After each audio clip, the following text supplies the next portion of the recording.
వల్ల కొంత డిస్టర్బెన్స్. ఈ రోజున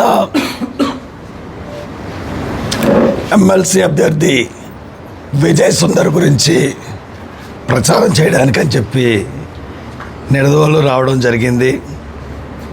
నిడదవోలులో మీ అందరికీ ధన్యవాదాలు చెప్తా ఉన్నాను.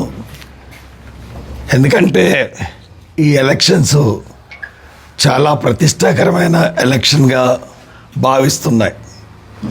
ముఖ్యంగా అధికార పార్టీ చాలా ప్రతిష్టాకరంగా భావిస్తూ ఉంది. అధికార పార్టీ అధికార కూటమి ఎలక్షన్స్లో నెగ్గి ఎన్నో హామీలు ఇచ్చింది, దొంగ హామీలు. ఒక్కటి కూడా నెరవేర్చకుండా ఈ రోజున సిగ్గు లేకుండా మళ్ళీ ఎలక్షన్స్లో ఓడగడానికి వస్తుంది. ఇది ప్రజల్ని మోసం చేయడం తప్పితే ఇంకేమీ కాదు. ఈ రోజున వాళ్ళు ఇచ్చిన హామీలు ప్రతి వర్గాన్ని కూడా మోసం చేసే విధంగా ఉన్నాయి. ఉద్యోగస్తుల్ని, నిరుద్యోగస్తుల్ని, పట్టభద్రుల్ని, ఉద్యోగం లేని నిరుద్యోగులకి అందరికీ కూడా నెలకి 3,000 నిరుద్యోగ భృతి ఇస్తామని చెప్పి ఈ రోజున ఒక్కడికి కూడా నిరుద్యోగ భృతి ఇవ్వకుండా మోసం చేసింది. అదేవిధంగా డిఎస్సి మొదటి సంతకం మా మెగా డిఎస్పి మీద అని చెప్పి ఈ రోజున మెగా డిఎస్పి మీద సంతకం అయితే పెట్టారు, కానీ ఈ రోజుకి నోటిఫికేషను విడుదల చేయలేదు. అలాగే స్కాలర్షిప్స్ విషయంలో కూడా మరి 2019లో ఉన్న స్కాలర్షిప్స్ బకాయిలు ఈ రోజు కూడా తీర్చలేదు.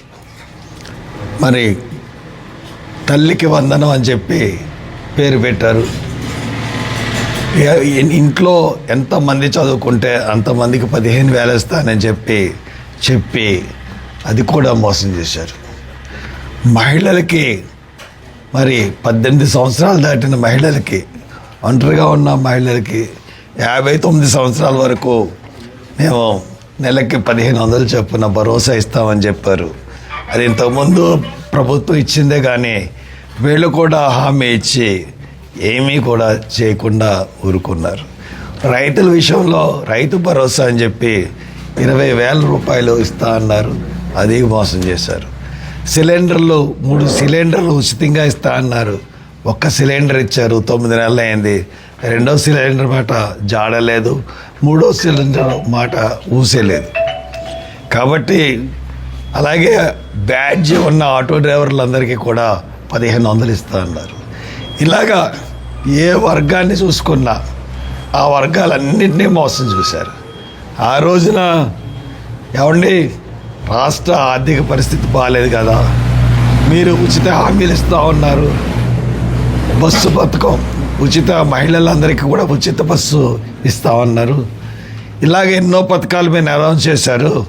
మీరు ఎలాగ చేయగలరు ఆర్థిక పరిస్థితులు అంటే, మాకు ప్రతి పథకం మీద అవగాహన ఉంది, ప్రతి పథకం గురించి తెలుసు, మేము డిస్కస్ చేసుకుని మా కూటమి అంతా కూడా ఈ హామీలు ఇస్తున్నాం, ఈ హామీలన్నింటినీ తప్పక నెరవేరుస్తామన్నారు.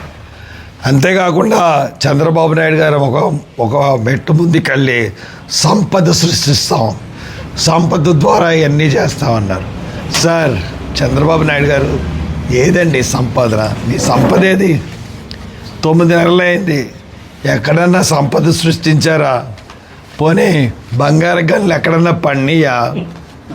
అడుగుతున్నాను, చెప్పండి, మీ సంపద ఎక్కడుంది? మీ సంపద ఎక్కడుంది చెప్పండి. మీరు ఎంత చేతకాని ముఖ్యమంత్రి అంటే, ఈ రోజున కరెంటు కొరత ఎదుర్కొంటున్న పరిస్థితి, మనకి గ్యాస్ ఆధారిత విద్యుత్ ప్లాంట్లన్నీ మూతపడి ఉన్నాయి. నేను చెప్తా ఉన్నాను, ప్రైమ్ మినిస్టర్ మోడీతో మాట్లాడి మీరు గ్యాస్ అలొకేషన్లో మన రాష్ట్రానికి ముందిచ్చిన తర్వాతే తగిన గ్యాస్ బయటకు పట్టుకెళ్ళాలని చెప్పి మీరు అడిగితే కాదని వాళ్ళు ఎవరు లేరు. కాబట్టి మీరు ప్రిఫరెన్షియల్స్ అంటే గ్యాస్కి ముందుగా ఎరువుల కర్మాగారాలకు ఇవ్వాలి. గ్యాస్ ఇవ్వడంలో మనకి ఫస్ట్ ప్రిఫరెన్స్ ఫెర్టిలైజర్ ఎరువుల కర్మాగారానికి ఇవ్వాలి, సెకండ్ సిలిండర్లకు ఇవ్వాలి, థర్డ్ ఇలా ప్రిఫరెన్సెస్ ఉన్నాయి. కానీ మీ ప్రిఫరెన్సెస్ మార్చుకొని ఎక్కడ గ్యాస్ లభ్యం అవుతుందో అదే గ్యాస్ కృష్ణా గోదావరి బేసిన్లో లభ్యమవుతున్న గ్యాస్లో ఫస్ట్ ప్రిఫరెన్స్ ఈస్ట్ గోదావరి జిల్లాకి ఇచ్చి, ఈస్ట్ వెస్ట్ గోదావరి జిల్లాలకు ఇచ్చి, మా గ్రాడ్యుయేట్ కాన్స్టిట్యున్సీలకు ఇచ్చి తక్కింది మీరు బయటకు పెట్టగలండి. అప్పుడు సంపద సృష్టింపబడుతుంది. అంతేగాని మీరు వేస్తున్న 47 విజన్ వల్ల ప్రయోజనం ఏమీ లేదు. మీరు చెప్తున్న కళ్ళబొల్లి మాటల వల్ల కూడా ప్రయోజనం లేదు. ఈ రోజున సుందరు ఈ రోజున ఇంత అప్రతిహితంగా ముందుకెళ్తున్నాడంటే తెలుగుదేశం వైఫల్యాలే కారణం. తెలుగుదేశం యొక్క వైఫల్యాల వల్లే సుందరు చాలా ముందంజలో ఉన్నాడు. జీవి సుందర్ నా కొడుకని కాదు కానీ ఒక మేనిఫెస్టో రూపొందించుకున్నాడు. తను ఎలక్షన్లో నెగ్గితే ఏం చేస్తాడో చెప్పి ఓటు అడుగుతూ ఉన్నాడు. తను ప్రతి నియోజకవర్గంలో కూడా జాబ్ మేళాలు పెడతానంటున్నాడు. ప్రతి వాళ్ళకి కూడా ఎంటర్ప్రీనర్షిప్, ప్రతి వాళ్ళని వ్యాపారస్తులను చేస్తానంటున్నాడు. దానికి ట్రైనింగ్ క్యాంపులు పెడతానంటున్నాడు. కాబట్టి ఇవన్నీ దృష్టిలో పెట్టుకోండి. ఇవన్నీ దృష్టిలో పెట్టుకుని మీరు ఖచ్చితంగా సుందరకేయండి. సుందరది ఆ బ్యాలెట్ బాక్స్లో 34వ నెంబరు జీవి సుందర్ ఉంటుంది.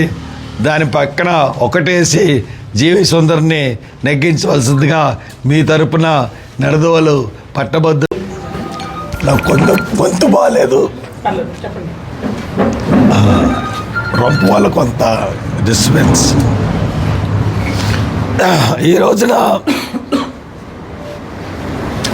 ఎమ్మెల్సీ అభ్యర్థి విజయ్ సుందర్ గురించి ప్రచారం చేయడానికని చెప్పి నిడదవోలు రావడం జరిగింది. నిడదవోలులో మీ అందరికీ ధన్యవాదాలు చెప్తా ఉన్నాను. ఎందుకంటే ఈ ఎలక్షన్స్ చాలా ప్రతిష్టాకరమైన ఎలక్షన్గా భావిస్తున్నాయి. ముఖ్యంగా అధికార పార్టీ చాలా ప్రతిష్టాకరంగా భావిస్తూ ఉంది. అధికార పార్టీ, అధికార కూటమి ఎలక్షన్స్లో నెగ్గి ఎన్నో హామీలు ఇచ్చింది, దొంగ హామీలు. ఒక్కటి కూడా నెరవేర్చకుండా ఈ రోజున సిగ్గు లేకుండా మళ్ళీ ఎలక్షన్స్లో ఓటు అడగడానికి వస్తుంది. ఇది ప్రజల్ని మోసం చేయడం తప్పితే ఇంకేమీ కాదు. ఈ రోజున వాళ్ళు ఇచ్చిన హామీలు ప్రతి వర్గాన్ని కూడా మోసం చేసే విధంగా ఉన్నాయి.